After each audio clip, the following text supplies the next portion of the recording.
everyone, welcome back to my class. This is Rumana Ali. I hope you all are doing well. In the last class, I have explained you about the different organs that forms our digestive system. The different organs that are found in the alimentary canal or digestive tract. So up till we were discussing about that organs. Now in today's class, let us talk about the different glands that helps in carrying out the process of digestion, and that glands are called as digestive glands. So there are 5 major type of digestive glands that are found in the human body. The first one is salivary gland.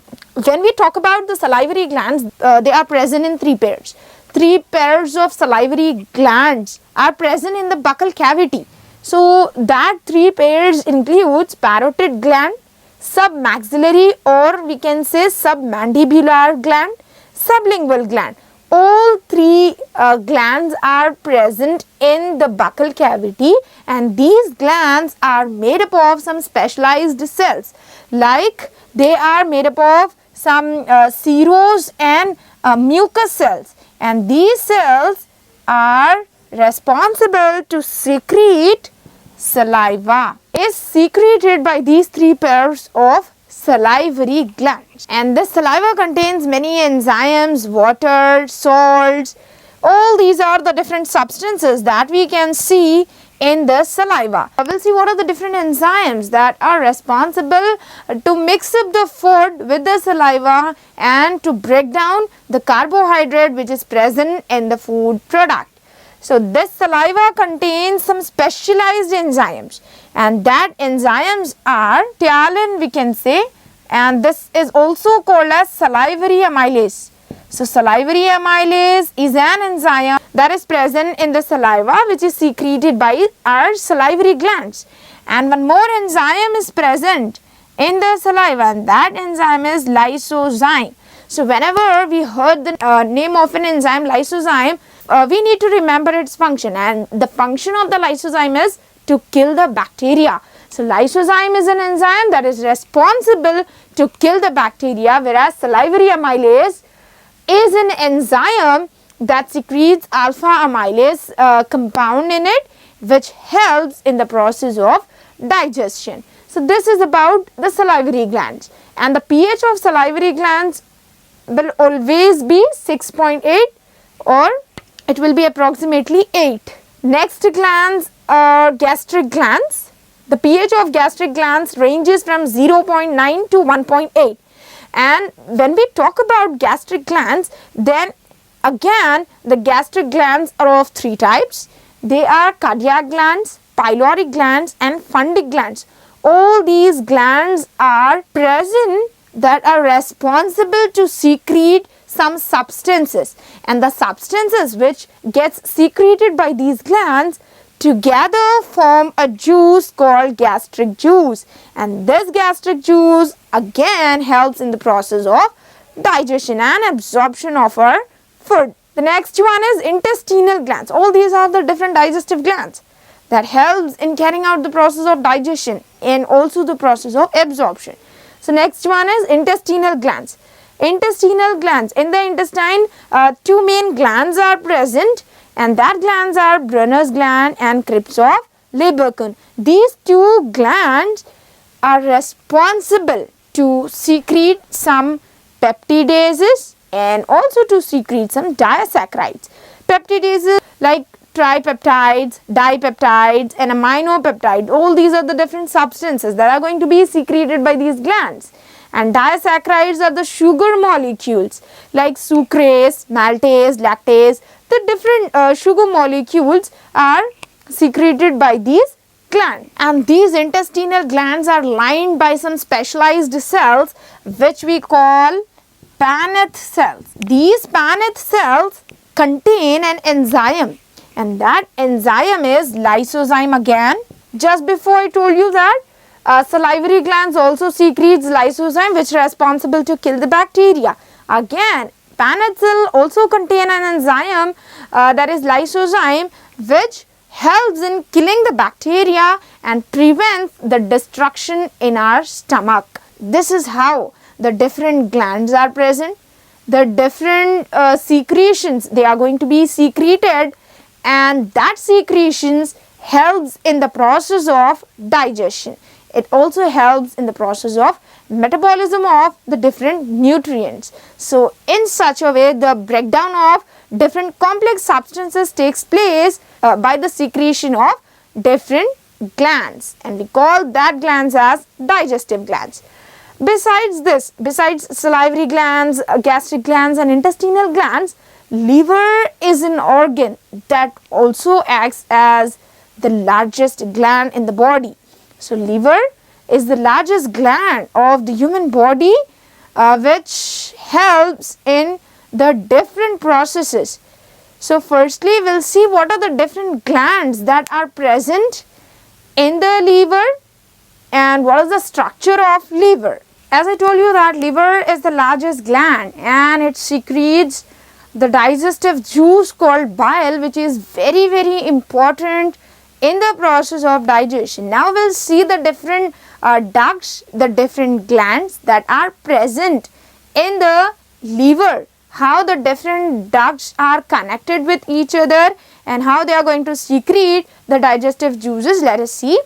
Firstly, when you see the structure of a liver, it is present below the diaphragm, and the liver, it contains 4 lobes. It consists of 4 lobes, but the 2 lobes are important one.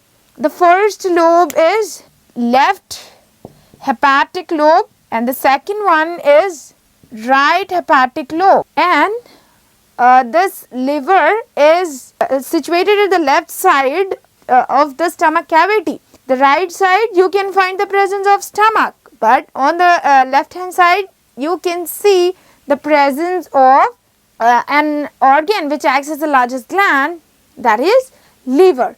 And based on the position like left and right, this shows the presence of 2 main ducts, and the first, this one is left hepatic duct we can say, and this one is right hepatic duct. When both these ducts, left hepatic duct and right hepatic duct, join, then they form one common duct, and we call that duct as common hepatic duct.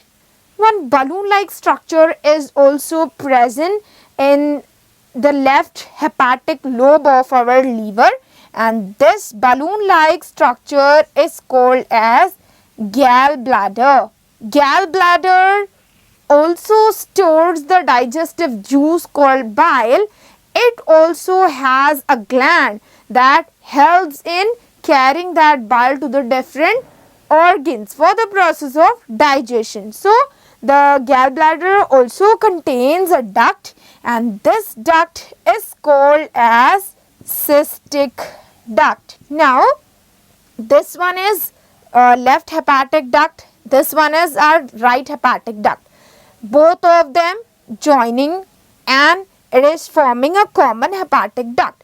Now the cystic duct of the gallbladder joins this common hepatic duct, and 3 ducts, left hepatic duct, cystic duct and right hepatic duct. When these 3 joins together and when they form a common duct, then that duct is named as common bile duct, or we can write CBD, common bile duct. These 3 ducts join together and forms the common bile duct.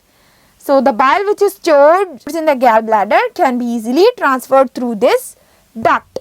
Now this common bile duct, it opens into the duodenum, which is the first part of the small intestine, but that opening is going to be controlled by a sphincter. So here you can find one sphincter which is present at the end of the common bile duct, and that sphincter is called as sphincter of Boyden. The sphincter controls the opening and closing of this common bile duct into the duodenum. Now this sphincter of Boyden can also be opened in one more gland, and that gland is present in another organ, that is pancreas. So in the pancreas, one duct is present that takes up the secretion like bile from the liver and gallbladder through the common bile duct, and that duct which is found in the pancreas is called as duct of Wirsung. So this duct is going to collect the bile through a duct which is called as common bile duct. Now at the end of this duct some swelling is present. That swelling part is called as ampulla of Vater, and at the end you can see the presence of sphincter again. This duct also shows the presence of sphincter, and we call this sphincter as sphincter of Oddi, or we can pronounce Oddi also. So sphincter of Oddi is present, and this sphincter opens into the first part of the small intestine, that is in the duodenum. So this is how the bile which is secreted by the liver and gallbladder collects with the help of different ducts, and it is going to be transferred into the duodenum, and the pancreatic juices also help in the process of digestion. So these pancreatic juices are also be collected by a duct called duct of Wirsung, which is present in the pancreas, and that pancreatic juice and the bile juice is going to be transferred into the first part of the small intestine, that is in the duodenum, for the process of digestion. So this is how all the different digestive glands are interconnected, and they are helping in transferring the different juices that are very important for carrying out the process of digestion as well as for the process of absorption. I am going to give a quick recap of this. Liver shows two main lobes. This one is left hepatic lobe and this one is right hepatic lobe. In the left hepatic lobe, a duct is present which is called as left hepatic duct. In the right hepatic lobe, one more duct is present, and this duct is called as right hepatic duct. Now, left and right hepatic duct, both of them join and they form a common hepatic duct. This common hepatic duct is present now, and to this common hepatic duct, one more duct joins, and that duct is of gallbladder. So in the gallbladder, cystic duct is present. Now when this cystic duct attaches to this common hepatic duct, then they form a common passage, and that common passage is called as common bile duct. This common bile duct at the end contains a sphincter. That sphincter is called as sphincter of Boden, and this sphincter opens into the duodenum of the small intestine. One more duct is present in the other organ, that is in the pancreas, and the duct which is present in the pancreas is called as duct of Wirsung. This duct shows some swelling at the end of it, and that swelling part is called as ampulla of Vater, and ampulla of Vater, and at the end of this duct again you can find the presence of a sphincter, and we call this sphincter as sphincter of Oddi. So all the different ducts are joining together and they are opening in the duodenum to transfer their secretions like bile juice and pancreatic juice. So just before we have learned that how the different glands are attached to each other and how they are forming a common duct for the passage of different digestive juices. Now let us look at the structure of liver, how the secretion is going to be formed, in which cells the secretions are going to be secreted, and how they are transferring out of the liver. So this liver, as I said you before, that it is the largest exocrine gland, and its secretion is bile, we all know, and bile is a secretion that do not contain any enzymes. We cannot find any enzymes in the bile juice. The weight of the liver is 1.6 kg. It is made up of 4 lobes. 2 main lobes are found, right hepatic lobe and left hepatic lobe, and 2 smaller lobes are present, quadrate and cubital. And gallbladder is a balloon-like organ which is present in one of the smaller lobe of the liver, and that is in the quadrate. So gallbladder is found in the region quadrate of the liver. Now when you see the structure of a lobe of the liver, then you see the arrangement of different cells that secretes the juice called bile juice is showing this kind of structure, and this structure is covered by some material. It is membraned by some material, and that membrane is called as Glissen's capsule. So this Glissen's capsule is present as the outer covering, and you see the presence of different cells. Firstly, in the middle you can see a central vein is present, and to this central vein different plates of cells are present. They are attaching the central vein. So the cells are called as hepatocytes. The cells which are present in the liver, they are called as hepatocytes, and they are rich in glycogen. And when you see the arrangement of these cells, then they are arranged in a chain-like manner, in a plate-like manner. And this chain of cells is called as hepatic cord. Cord is a word which is used for a synonym for a chain.